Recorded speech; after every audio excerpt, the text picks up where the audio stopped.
ما بالهم رافعین ایدیہم فی الصلاۃ. اس حدیث کی خصوصیت یہ ہے نسائی کی کہ اس میں 3 جگہ پر نماز کا لفظ فی الصلاۃ کا لفظ 3 جگہ پر آیا ہے. ما بالهم رافعین ایدیہم فی الصلاۃ کأنہا اذناب الخیل الشمس اسکنوا فی الصلاۃ. ترجمہ ہے رسول اللہ صلی اللہ تعالی علیہ وآلہ وسلم ہمارے پاس تشریف لائے اور ہم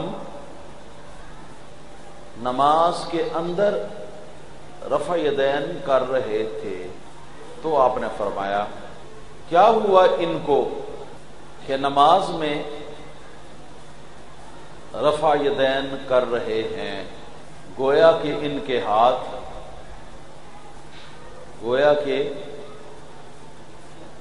کے ہاتھ شریر گھوڑوں کی دمیں ہیں.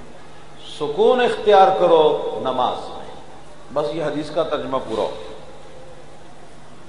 اب جو ہمارا استدلال ہے اس کی وضاحت میں کر دوں. اس حدیث کے اندر یہ بات واضح طور پر سامنے آ رہی ہے کہ کچھ لوگ مسجد کے اندر رفع یدین نماز کے اندر کر رہے تھے. بات بڑی واضح ہے. اتنے میں رسول اللہ صلی اللہ علیہ وسلم تشریف لے آئے تو آپ نے ان کو دیکھ کر ان کے اس عمل پر خفگی اور حیرت کا اظہار کیا، ناراضگی کا اور حیرت کا اظہار کیا. اور سرکار نے اس مقصد کے لیے 3 فقرے ارشاد فرمائے. 3 فقرے ہیں اور ہر فقرہ جو ہے اپنی جگہ پر مستقل طور پر رفع یدین کی ممانعت کو ثابت کر رہا ہے. پہلا فقرہ کیا ہے؟ ما بالهم رافعین ایدیہم فی الصلاۃ. کیا ہوا ان لوگوں کو نماز کے اندر اپنے ہاتھوں کو اٹھا رہے ہیں، نماز کے اندر رفع یدین کر رہے ہیں استفہام انکاری کے انداز میں. تو یہ استفہامی انکاری کے انداز میں یہ فرمانا کیا ہوا ان لوگوں کو یہ رفع یدین کر رہے ہیں، یہ فقرہ اتنا فرمانا جو ہے یہ کافی دلیل ہے اس بات کی کہ سرکار کو یہ پسند نہیں آیا اور یہ کہ یہ سرکار اس سے روک رہے ہیں. سرکار کی مرضی یہ تھی کہ ایسا نہ ہوگا. دوسرا فقرہ کأنہا اذناب الخیل الشمس. کأنہا گویا کہ وہ کیا ان کے ہاتھ، کأنہا گویا کہ ان کے ہاتھ رفع یدین کرنے والے ان کے ہاتھ جو ہیں یہ شریر گھوڑوں کی دمیں. اب یہ فقرہ جو ہے یہ مستقل طور پر یہ رفع یدین کی نماز کے اندر ممانعت کے لیے دلیل ہے.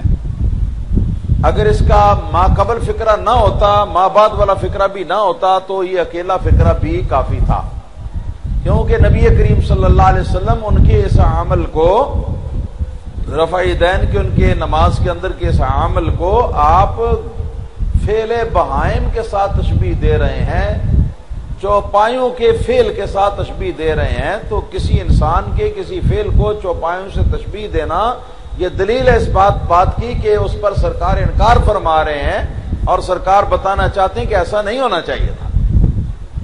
تو یہ مستقل ایک دلیل ہے اس رفع یدین کی ممانعت پر. پھر اس کے بعد تیسرا فقرہ جو ہے اس نے تو رفع یدین کے تابوت کے اندر آخری کیل ٹھونک دی. وہ کیا ہے؟ اسکنوا فی الصلاۃ. سکون اختیار کرو نماز کے اندر. تو یہ فقرہ جو ہے اگر پہلے دونوں فقرے نہ ہوتے، اکیلا یہ تیسرا فقرہ ہوتا تو یہ اکیلا بھی اس رفع یدین کی ممانعت کے لیے کافی ہوتا. تو مطلب یہ کہ 3 فقرے سرکار نے ارشاد فرمائے ان کے اس رفع یدین کے عمل پر. اور ان فکروں میں سے ہر ایک ایک فکرہ مستقل طور پر اس نماز کے اندر والی رفع یدین کی ممانعت ثابت کر رہا ہے۔ یہاں پر ہماری بات پوری ہو گئی۔ اس کے بعد وضاحت کر دوں،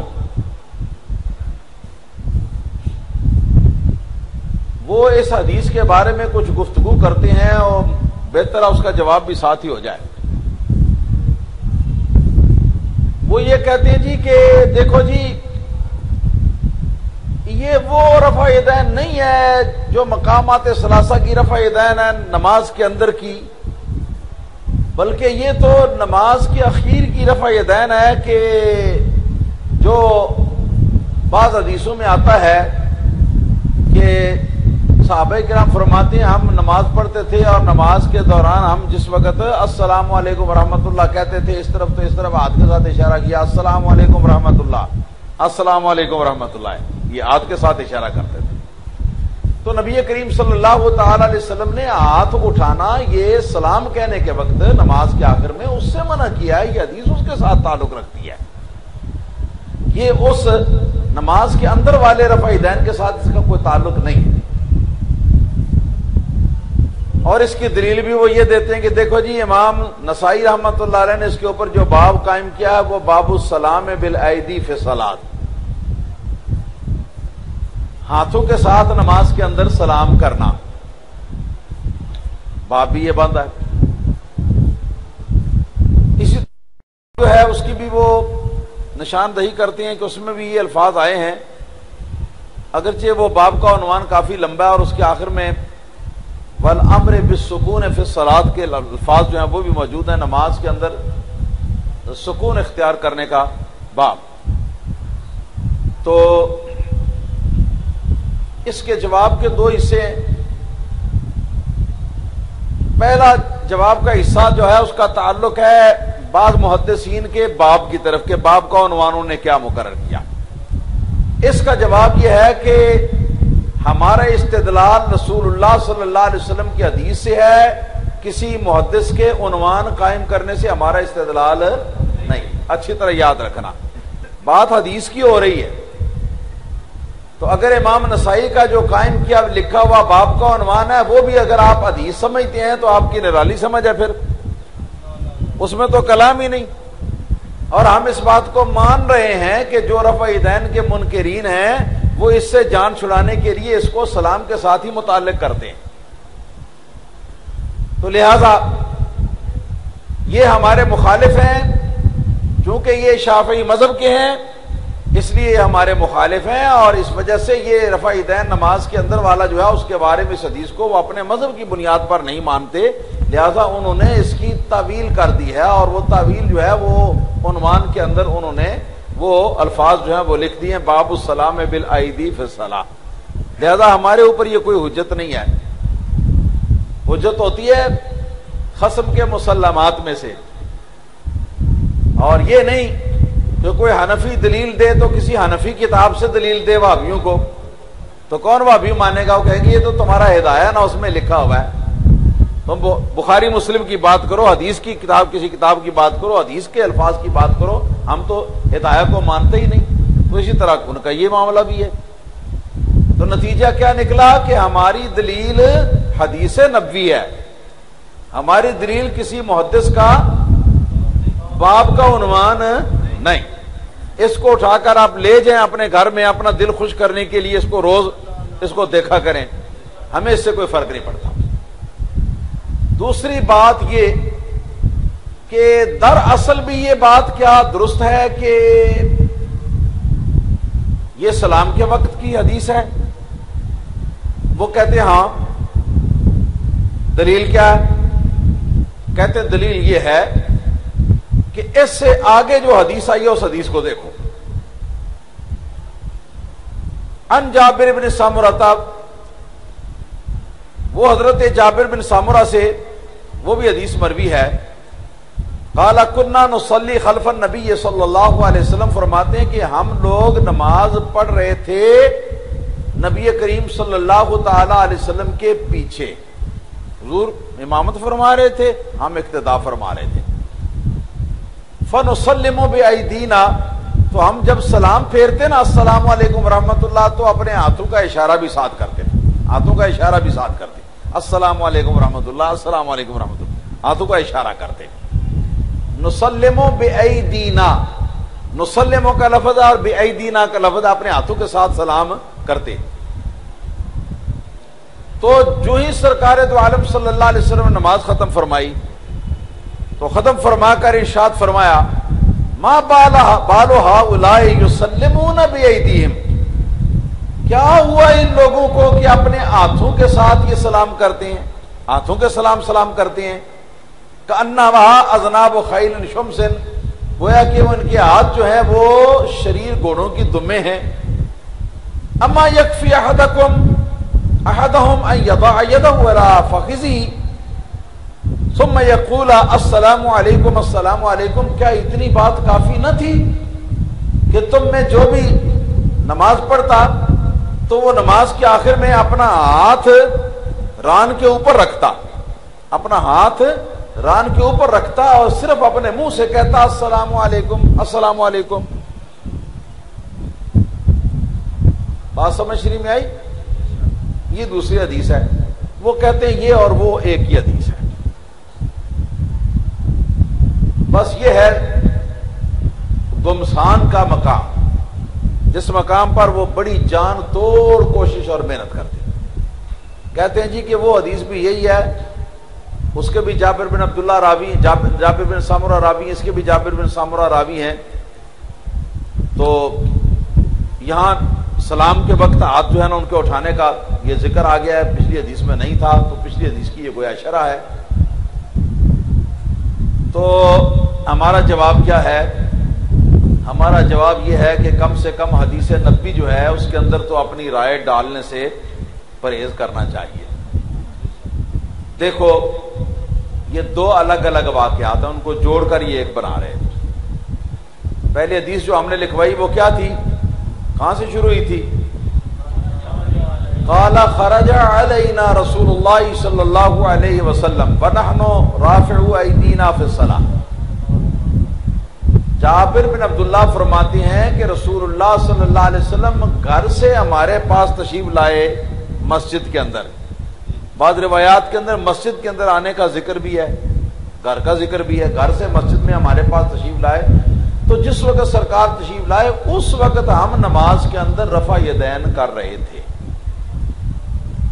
جو حدیث ہم نے پیش کی اس حدیث کا آغاز یہاں سے ہوتا ہے، جو حدیث انہوں نے پیش کی اس کا آغاز یہاں سے ہوتا ہے کہ کنا نصلی خلف النبی صلی اللہ علیہ وسلم، ہم لوگ نبی کریم صلی اللہ علیہ وسلم کے پیچھے نماز پڑھ رہے تھے۔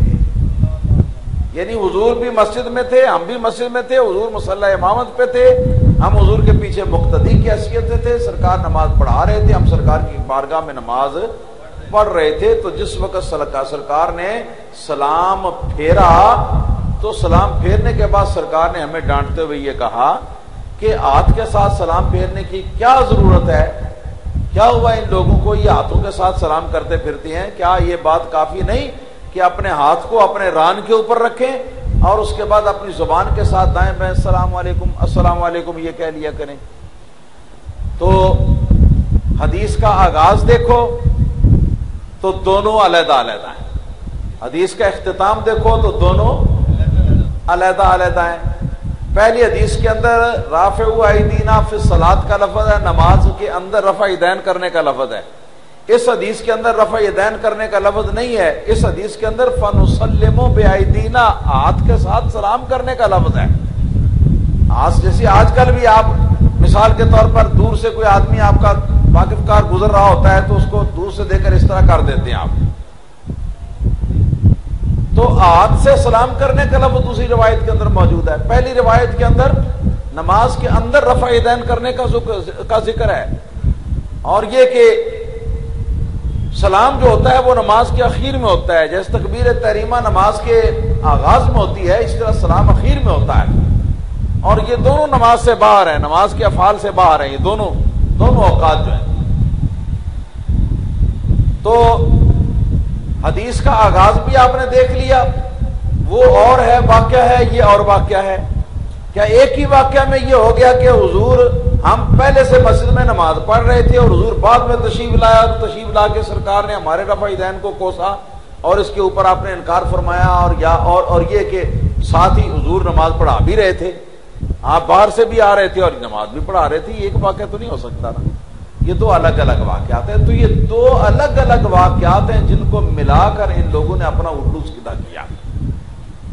اور پھر الٹا بعض محدثین کرام جو غیر حنفی ہیں، غیر مالکی، بعض ایسے محدثین کرام کے ترجمۃ الباب، باب کا عنوان قائم کرنے کو یہ لے کر تو یہ ثابت کرتے ہیں کہ جی یہ دونوں ایک ہی حدیثیں ہیں، ایک ہی حدیث ہیں یہ دونوں۔ تو یہ بات ان کی جو ہے وہ کسی طرح بھی قابل فہم نہیں، جبکہ بالکل واضح ہے کہ دو الگ الگ واقعات ہیں۔ پھر کہتے ہیں جی راوی تو ایک ہی صحابی ہے، تو ایک صحابی ایک چھوڑ کر ایک ہزار حدیث بھی، ایک ہزار واقعہ بھی روایت کر سکتا ہے، اس کی کون سی بات ہوئی؟ کہ وہ واقعہ جو تھا وہ علیحدہ واقعہ تھا، اس کو بھی انہوں نے روایت کر دیا، یہ ایک علیحدہ واقعہ تھا، اس کے بھی یہ مشاہدہ فرمانے والے تھے، اس کو بھی انہوں نے بیان کر دیا۔ ایک راوی کئی واقعات بیان کر دیتا ہے، آپ اس میں ملتے جلتے واقعات بھی بیان کر دیتا ہے۔ لہٰذا یہ ہے کہ یہ جو کچھ ہے یہ تحریف ہے، یہ ایسی بات نہیں ہے کہ دونوں حدیثیں ایک ہیں، بلکہ وہ علیحدہ حدیث ہے، یہ علیحدہ حدیث ہے، اس کا نمبر علیحدہ ہے، اس کا نمبر علیحدہ ہے۔ صحیح مسلم میں بھی اس طرح ہے اور اس میں بھی اسی طرح ہے۔ صحیح مسلم کی جو دوسری روایت ہے اس کے اندر تو یہ بھی الفاظ ہیں، علامات امون بایدیکم۔ مسلم کی جو دوسری حدیث ہے سلام والی، اس میں الفاظ علامات امون بایدیکم، تم کیوں اپنے ہاتھوں کے ساتھ اشارہ کرتے ہو؟ وہاں ہاتھ اٹھانے کا ذکر نہیں فرمایا، ہاتھوں کے ساتھ اشارہ کرنے کا ذکر یا ہاتھوں کے ساتھ سلام کرنے کا ذکر ہے۔ اور جو ہمارے والی حدیث ہے اس کے اندر نماز کے اندر رفع یدین کرنے کا لفظ ہے، وہاں سلام کا لفظ ہرگز نہیں۔ ہاں اگر کوئی شخص اہل حدیث کہلاتا ہو اور اہل حدیث ہونے کا مطلب یہ سمجھتا ہو کہ میں چونکہ اہل حدیث ہوں لہذا میرے لیے یہ جائز ہے کہ میں حدیث کے اندر اپنی مرضی سے جو مرضی کو تربیت کر لوں، تو وہ اس کی مرضی، پھر اس کو حق پہنچتا ہوگا، ورنہ حقیقت میں ایسا نہیں ہے۔